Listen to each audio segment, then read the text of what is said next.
Hello drone racers, I'm really excited today because this is my first ever GPS drone. I've always had racing drones, and when I talk about drones with people, they're like, oh, can you come film my house? Like, you don't want to see me film your house. I can race around it really fast, but you don't want me to record it with a camera or anything. I don't have those type of drones. This is kind of that type of drone. It is a GPS drone, so you can choose where you want it to go. And it has one key return that hopefully will actually work in this case. It is brushless. It says it has a 1 kilometer range, and I think this one has a 1080p camera, so it's not a 4K, but it's 1080p, so that's pretty good. And it's not expensive. This is not $1,000 drone, so I'm really curious to see how it turns out. Let's take a look. And I'm back, and see this? This is what's left of the Bugs 2.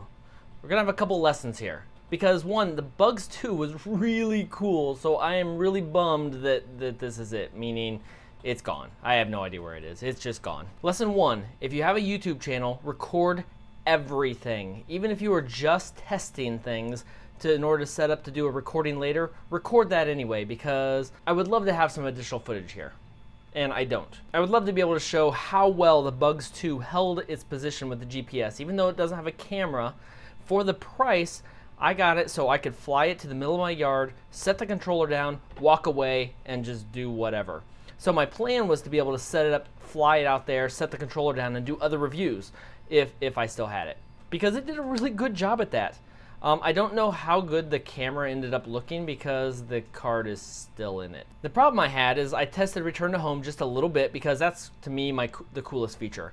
I've never had a drone that does that before. But if you've watched the channel at all, you've seen I have a pretty small backyard. I have the golf course, but I didn't want to fly over the golf course.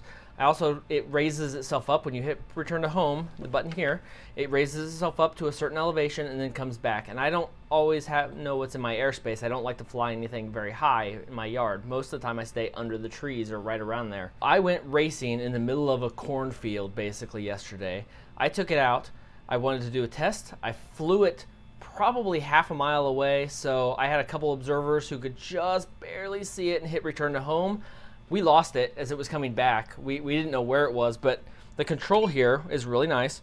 It says your altitude, your height, and your distance. So this is the distance from the GPS location. So I could tell the height had gone up, the distance kept getting lower, but I couldn't see it. And trust me, this would be really cool if you could see it on the GoPro that I had that wasn't turned on. It got down to distance 0 and we still didn't see it. So we thought maybe something was wrong. And then we looked straight up and there it was. It was in the sun and it came back along the sun. We couldn't see it, but it did its job. I just left it. It then came down. It waits for a while to make sure you know it's there and you can control it. And then it came down and landed right where I took off. It was sweet. It was amazing. I was super impressed.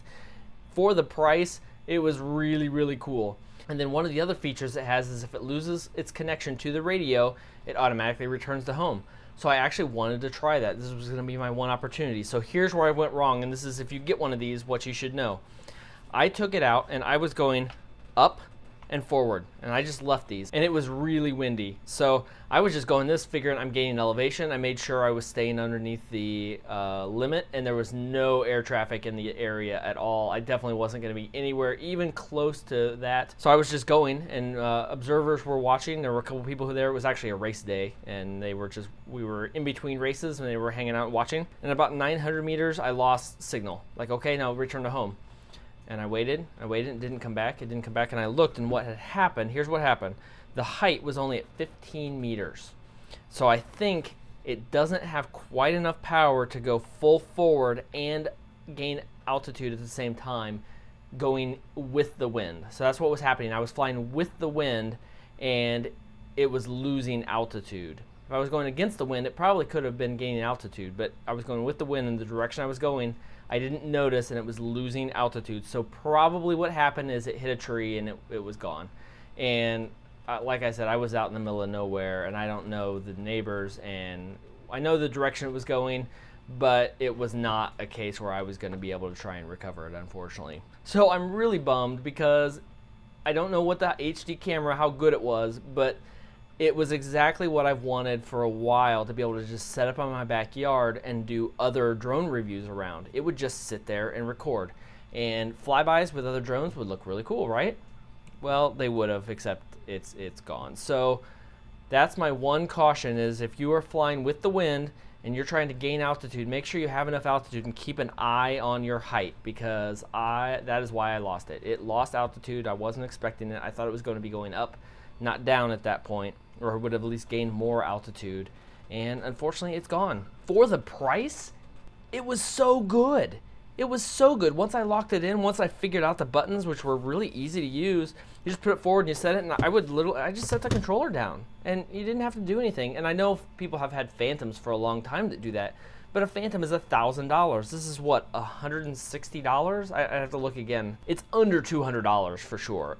So to be able to do that, it had the best control, easy to use. I was super impressed, and I'm really bummed that it's gone. Hopefully somebody finds this useful, even though I don't have it at the end. My pain is your gain, I hope. It wasn't a problem with the drone, it was a problem with me that really lost it. So I'm gonna blame myself for this, not the drone. It did everything I asked it for, except gain altitude in that one time. So now I know, and I'm probably gonna get another one. I do have one other similar model on the way, so we'll see. I'll probably try that one and see how it compares to this one. I only got 20 minutes of flight on it, but it was awesome. It was great. If you found this useful, leave a like down below.